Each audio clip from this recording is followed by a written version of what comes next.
Let's explore some advanced way to use the word bring in your conversation. Let's dive right in. Bring about. Bring about means to cause or make something happen. The new policy will bring about significant changes in the company. Bring up. Bring up has a couple of meanings.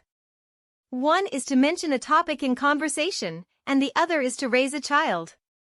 I wanted to bring up the idea of a team-building event during the meeting.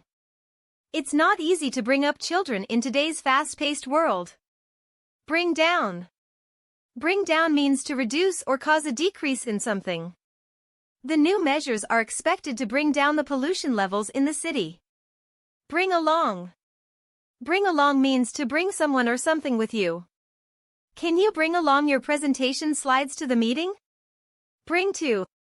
Bring to means to restore someone's consciousness. The cold water splashed on his face helped to bring him to after fainting. That's it for now.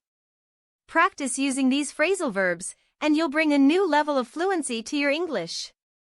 Until next time. Don't forget to like, share, and subscribe for more language tips.